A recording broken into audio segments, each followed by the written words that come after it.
آپ بجائے press conference کرنے کی، یہ بھی ایک سوال ہے کہ آپس میں آپ ملتے، مولانا سٹیک ہولڈر تھے، ان کے پاس چلے جاتے، ان سے ملاقات کرتے تو معاملہ حل ہو سکتا تھا؟ ان کو بالکل گویا کہ کند چھری سے ذبح کیا گیا، اور اب یہ کہہ رہے ہیں کہ تم بولتے کہ وہ چیخ بھی نہ مارو، چپ کر کے ذبح ہو جاؤ. تو ایسا تو نہیں ہوتا نا دنیا میں.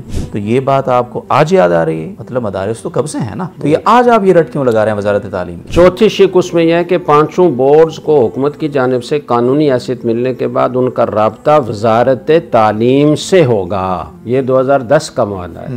دیکھیں کہہ رہے ہیں کہ تم نے مداخلت کو قبول کیا ہے اور حکومت یہ کرے گی، تو آپ نے مداخلت کو قبول کر رکھا ہے 2010 سے. اور مجمع کیا کر رہا ہے؟ مجمع آزاد ہے.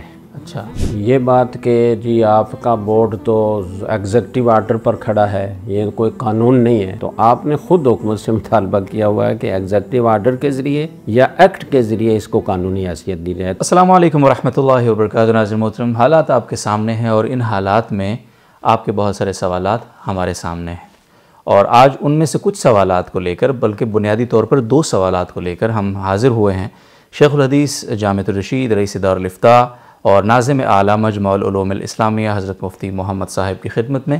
2 سوالات کون سے ہیں؟ خلاصہ پہلے عرض کر دیتا ہوں. پہلا سوال یہ کہ ہمیشہ چپ رہنے والے جامعۃ الرشید والے یہ لوگ اس بار ایسا کیا ہوا ہے کہ بولے جا رہے ہیں؟ دوسرا سوال یہ ہے کہ اگر آپ کو سوسائٹی ایکٹ سے اتنا ہی مسئلہ تھا تو سوسائٹی ایکٹ تو کب سے چلا آ رہا ہے نا، اب آ کر وزارت تعلیم کے رٹ لگانا کیوں شروع کر دیا آپ نے؟ کچھ تو دال میں کالا ہے. ان 2 چیزوں پہ ڈسکس کریں گے انشاءاللہ آج کی اس نشست میں. السلام علیکم ورحمۃ اللہ. وعلیکم السلام ورحمۃ اللہ وبرکاتہ. سر جی خیریت سے؟ جی الحمدللہ. بہت شکریہ.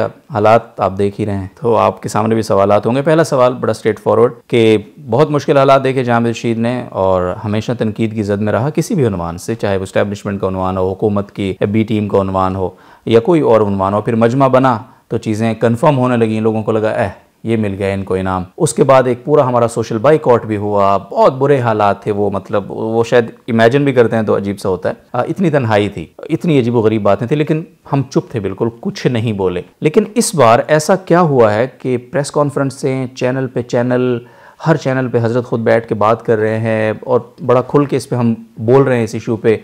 تو کہاں سے ایسی ہدایات آئی ہیں کہ آپ کو بولنا پڑ گیا ہے؟ بسم اللہ الرحمن الرحیم. نحمدہ ونصلی ونسلم علی رسولہ الکریم. ہم اللہ تعالیٰ کا بہت شکر ادا کرتے ہیں کہ اللہ تعالیٰ نے ہمیں خاموشی اختیار کرنے کی عرصہ دراز تک توفیق عطا فرمائی. یہ ہمارے حضرت استاذ محترم حضرت مفتی عبدالرحیم صاحب دامت برکاتہم کی تربیت ہے، اور ہمارے حضرت والا حضرت مفتی رشید احمد صاحب قدس سرہ کا فیض ہے کہ اللہ تعالیٰ نے ہمیں تحمل اور بردباری سے کسی حد تک نوازا ہے. ورنہ جس طرح کا طرز عمل ہمارے ساتھ اختیار کیا گیا اور ان 2-3 سالوں میں جو کچھ ہم پر الزامات کی بوچھاڑ ہوئی، کوئی عام لوگ ایسے الزامات کو ایسے چپ چاپ پی جائیں، یہ آج کے دور میں ممکن نہیں ہے. تو ہم اللہ کا شکر ادا کرتے ہیں کہ اللہ تعالیٰ نے ہمیں اس کی توفیق عطا فرمائی، اور ہمارے بزرگوں کو اللہ جزائے خیر عطا فرمائے جنہوں نے ہماری یہ تربیت فرمائی. اور ہم نے پورے اس عرصے میں اپنے طلباء، اپنے شاگردوں کو، جو ظاہر ہے کہ پورے ملک میں اور ملک کے کونے کونے میں پھیلے ہوئے ہیں اور ان کے مختلف جماعتوں سے تعلق ہیں، اور پھر اپنے ادارے سے ایک دلی وابستگی ہے، ایک والہانہ تعلق ہے، تو ان کو بھی بہت تکلیف ہوتی ہے. اور نوجوان خون ظاہر ہے کہ جذبات ہوتے ہیں، لیکن اس کے باوجود اللہ ان طلباء کو بھی جزائے خیر دے کہ جنہوں نے ہماری ہدایات پر عمل کیا اور خاموشی اختیار کی یا جواب دیا تو بہت ہی شائستگی سے، ادب و احترام سے دیا، چونکہ سارے ہمارے علماء ہمارے لیے قابل احترام ہیں، پھر ہمارے بزرگ ہیں، ہمارے اساتذہ ہیں اور ہمارے قائدین ہیں، تو ہم ان کی کسی طرح بھی بے احترامی کے قائل نہیں ہیں. اور ہمارے طلباء نے بھی ثابت کیا کہ وہ الحمدللہ ہماری تربیت کو قبول کر رہے ہیں. جہاں تک بات ہے کہ اب کیوں بولے، کہیں سے ہدایت آئی ہے، تو میں اس کا تھوڑا سا بس منظر بتا دوں کہ جب یہ 10 بورڈ بنے اور جس پر یہ طوفان کھڑا ہوا، اس کے بعد سے پھر وفاق المدارس العربیہ پاکستان کے اکابر ہمارے بزرگ اور قائد جمعیت حضرت مولانا فضل الرحمن صاحب دامت برکاتہم کو اس وزارت تعلیم کے تحت رجسٹریشن پر اطمینان نہیں ہوا کسی بھی وجہ سے، جو ہماری سمجھ سے بالا ہے. ہو سکتا ہے یہ خیال ہو کہ وزارت تعلیم کے تحت جب ہم رجسٹر ہوں گے تو حکومت کی مداخلت کو زیادہ آسان ہوگی، اور سوسائٹی ایکٹ کے تحت رجسٹریشن کرانے میں وہ مداخلت شاید اتنی آسان نہ ہو۔ یہ ایک حسن ظن ہم رکھتے ہیں۔ اس کے علاوہ جو بات ان کے ذہن میں ہے واللہ عالم ہم نہیں جانتے، اور سمجھ میں ظاہری طور پر نہیں آتا کہ سوسائٹی ایکٹ پر کیوں اتنا اصرار ہے۔ تو جب یہ تحریک شروع ہوئی کہ نہیں ہمیں سوسائٹی ایکٹ کے تحت ہی جانا ہے، تو پی ڈی ایم کی حکومت کے آخری دنوں میں، بلکہ آخری دن جی بل پیش ہوا، اور وہ کافی سارے بل تھے وہ۔ ہاں بل تھے، لیکن وہ بل درمیان میں روک دیا گیا، پیش نہیں ہونے دیا گیا۔ اس کے بعد پھر یہ حکومت بنی اور یہ اصرار جاری رہا کہ ہمارا بل پاس کیا جائے، ہمارا بل پاس کیا جائے، لیکن اس کی تشہیر نہیں ہوئی۔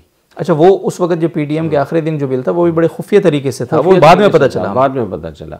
اور اب اس حکومت میں 26ویں ترمیم کا شورا تھا، اور اس میں بہت ساری چیزیں تھیں، اور اللہ تعالیٰ مولانا فضل الرحمان صاحب کو جزائے خیر عطا فرمائے، ان کے بقول کو 56 شقیں تھیں اس کی، اور انہوں نے پھر زور لگا کر اس کو 22 تک محدود کیا، اور کوئی 4-5 شقیں اپنی ڈالی۔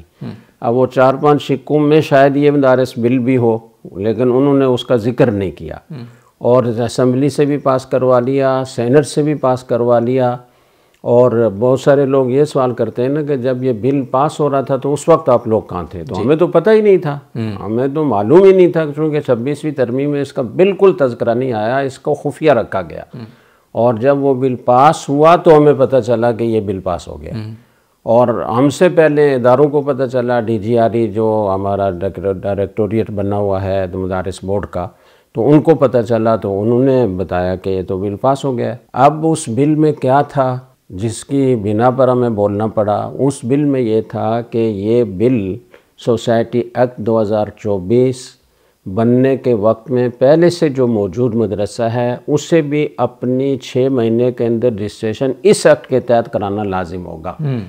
اور جو ہاں بالکل، اس میں ہر مدرسہ، کوئی بھی مدرسہ ہو، اسے اس سوسائٹی ایکٹ کے تحت رجسٹریشن کرانا لازم ہوگا، اور جو اس سوسائٹی ایکٹ 2024 کے بعد وجود میں آئے گا اسے 1 سال کے اندر اسی سوسائٹی ایکٹ کے تحت رجسٹر کروانا لازم ہوگا۔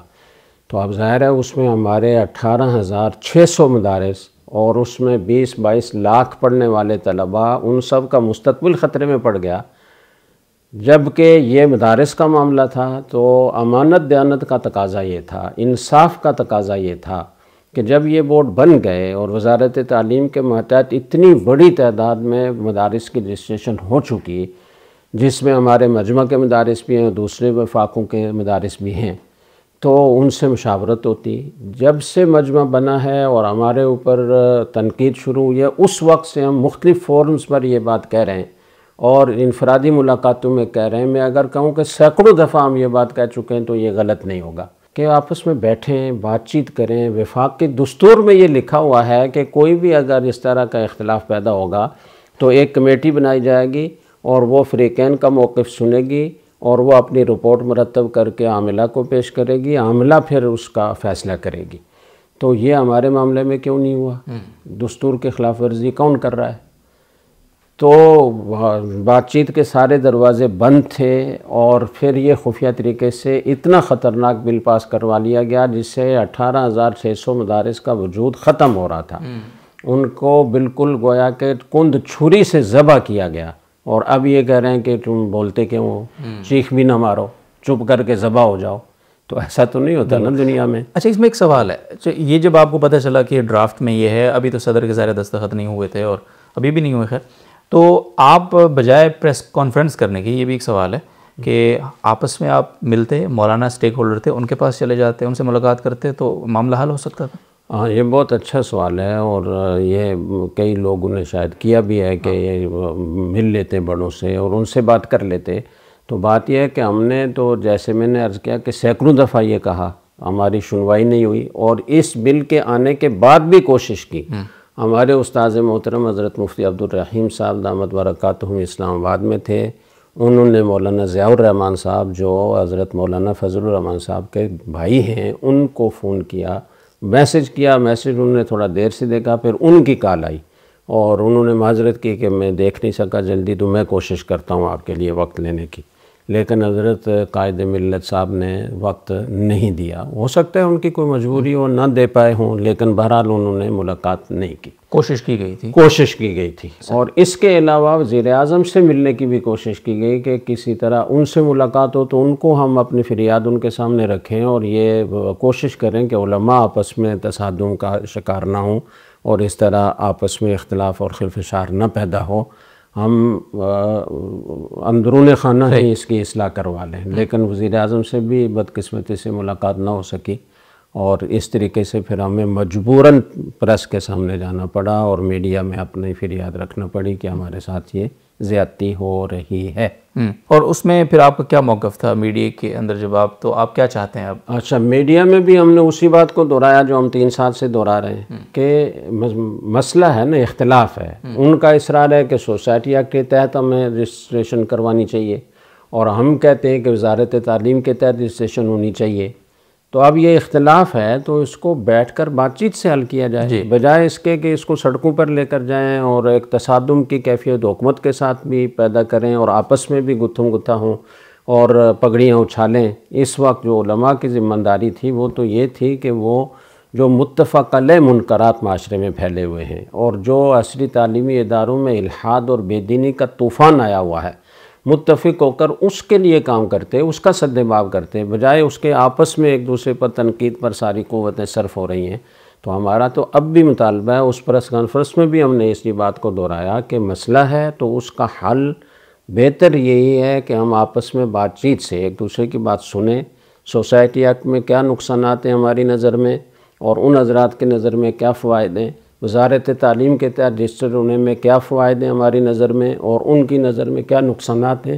اس پر ڈیبیٹ ہو جائے، اس پر گفتگو ہو جائے، آپس میں مل کر مشورہ کر لیں تو یہ مسئلہ آسانی سے حل ہو سکتا ہے. بالکل. اچھا، اب یہاں اسی سوال سے اگلا سوال، وزارت تعلیم، اب یہ بات ہوتی ہے، خود مولانا نے بھی کی، آج بھی وہ پریس ٹاک میں یہ بات کر رہے تھے کہ لوگ یہ کہہ رہے ہیں کہ سوسائٹی ایکٹ سے، وزارت صنعت و تجارت سے تعلیمی اداروں کا کیا تعلق ہے؟